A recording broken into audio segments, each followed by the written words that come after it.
चीन बौखला गया है और बौखलाया चीन भारत पर कर सकता है साइबर अटैक। भारत की सुरक्षा एजेंसियां हाई अलर्ट पर हैं। चीनी सेना की सीक्रेट यूनिट 61398, ध्यान से सुनिए, 61398, ये यूनिट जो साइबर अटैक का काम करती है वो एक्टिव कर दी गई है और चोरी छिपे साइबर अटैक के लिए बदनाम ये यूनिट भारत के खिलाफ बड़ी साजिश को अंजाम देना चाहती है। लिहाजा भारत पूरी तरह से अलर्ट हो गया है। शोएब जमाई, बात कहिए अपनी। जी देखिए, पहली बात तो मैं ये कहना चाहूँगा कि जो भारत के जो मुसलमानों के जो मसाइल है अपने, उस मसाइल का हल भारत का मुसलमान खुद कर सकता है। इसके लिए पाकिस्तान के किसी कमेंट या हमदर्दी की ज़रूरत नहीं है। दूसरी बात ये है कि OIC में जाकर के जिस तरीके से पाकिस्तान ने कश्मीर मुद्दे पर रिजोल्यूशन पास करवाया, उसमें सऊदी अरब भी नाराज़ हुए और दूसरे कंट्रीज़ भी नाराज़, तो क्या इसी तरह का रिजोल्यूशन उइगर मुसलमानों के लिए पास नहीं करा सकता है पाकिस्तान? और तीसरी बात ये है कि ये चीन का जो ये कदम है मस्जिद गिराना या फिर इस तरह का जुल्म, वो किसी भी देश में हमारे मुल्क के किसी संगठन या लोगों के लिए वो एक्सक्यूज नहीं बन सकता कि कश्मीर में भी आप ऐसा ही करें या दूसरी जगहों पे ऐसा करें। और चौथी बात बोल करके अपनी बात खत्म करता हूं कि अब वक्त आ गया है कि अगर भारत शोएब जमाई, इस बात का मतलब समझ में नहीं आया, कहां पर इस तरीके से मस्जिदें गिराई गई? आपको इसका मेंशन करना आवश्यक क्यों लगा?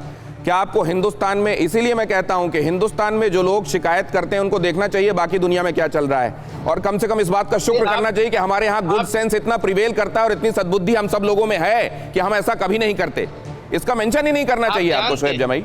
आप जान रहे इस बात को, मैंने कहा ना कि एक पार्टी है जो नाजिज्म को सही ठहराती है। वो कहती है कि उन्होंने यहूदियों के साथ जो किया हिटलर ने वो सही किया। उसी मानसिकता को मैं कह रहा हूँ वो एक्सक्यूज नहीं बन सकता आपके लिए। हमारा मुल्क जब उनके रिप्रेजेंटेटिव आप जिन पार्टी का जिक्र कर रहे हैं अगर कभी यहाँ पे होंगे तो आप ये चर्चा कीजिएगा। अभी पोथी साहब आपको सुन रहे हैं, जरा उनकी बात सुन लेते हैं। पोथी साहब, एक तो शोएब जमाई कह रहे हैं कि हमारे घर के मसलों पर हमको हिदायत ना दें, और अगर इस्लाम के नाम पर झंडा बरदारी करनी है तो जरा उइगर मुसलमानों के समर्थन में आवाज उठाएं। बोलिए इमरान खान को कि जाएं और झंडा बरदारी करें।